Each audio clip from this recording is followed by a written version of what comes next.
Berhati-hatilah saat bermain di pedesaan karena Anda tidak pernah tahu apa yang akan terjadi selanjutnya. Anak-anak yang nakal saling mengejar dan sang ibu baru saja memperingatkan mereka untuk berhati-hati ketika tiba putrinya menginjak sesuatu. Sang ibu mencoba membantu tetapi anak-anak yang panik segera meminta bantuan. Ketika petugas pemadam kebakaran tiba, mereka menemukan bahwa lubang besar itu adalah pangkalan rudal peninggalan Perang Dingin dan wanita itu telah jatuh ke dalam silo rudal sedalam lebih dari 20 meter. Untuk menyelamatkan wanita yang terluka secepat mungkin, tim memutuskan untuk membagi diri menjadi dua kelompok. Satu kelompok akan turun menggunakan tali ke dalam lubang untuk merawat wanita yang terluka, sementara kelompok lain akan turun melalui terowongan untuk membawanya ke permukaan. Tak lama kemudian, tim yang turun menggunakan tali menemukan sang ibu. Untungnya dia masih hidup, tetapi dia terluka parah dan tidak dapat bergerak. Meskipun demikian, sebagai seorang ibu, dia terus menanyakan kondisi anak-anaknya dan petugas hanya bisa menghiburnya sambil memeriksanya. Pemeriksaan menunjukkan adanya patah tulang yang luas di seluruh tubuh wanita itu dan perutnya terasa hangat saat disentuh, membuat petugas mencurigai adanya pendarahan internal yang parah. Fakta bahwa ia batuk mengeluarkan banyak darah bahkan dengan sedikit usaha menegaskan hal ini. Namun ketika ditanya,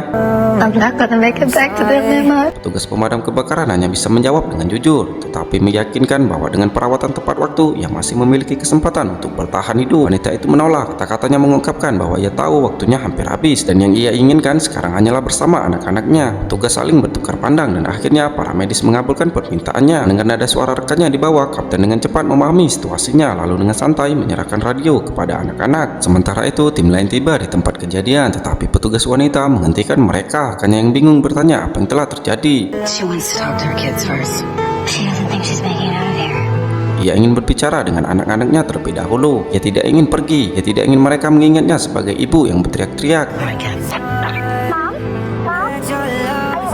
Mendengar suara anak-anaknya, wanita itu akhirnya tersenyum. Tetapi putri sulungnya merasa sangat bersalah. Jika dia tidak bermain-main, ibunya tidak akan mengalami kecelakaan ini. Namun sang ibu tidak menyalahkannya. Tahu sulit ketika kita berpisah, ketika rasanya aku tidak ada di sana. Tapi rahasianya adalah aku selalu bersamamu. Bahkan ketika kalian tidak bisa melihatku, kalian adalah bagian terbaik dari diriku. Jadi kapanpun kalian merasa sedih atau kesepian, salinglah berpegangan tangan. Dan saat itulah kalian akan merasakan kehadiranku. Dan ingatlah bahwa aku mencintaimu. Hingga napas terakhirnya, wanita itu masih memikirkan anak-anaknya. Pemandangan ini sangat menyentuh hati para petugas pemadam kebakaran di tempat kejadian. Mereka menyelimuti wanita itu dengan selimut dan memasang alat bantu pernapasan, berharap dapat mengelabui anak-anak dan menghindari trauma pada mereka. Anak perempuan tertua sudah menduganya, tetapi dia tetap diam karena tanggung jawab melindungi adik-adik perempuannya kini jatuh kepadanya. Beberapa bulan kemudian, sang ayah membawa anak-anak itu kembali ke tempat ini. Meskipun mereka masih merindukan ibu mereka, kali ini tidak ada kesedihan di wajah mereka karena mereka tahu ibu mereka akan selalu bersama mereka.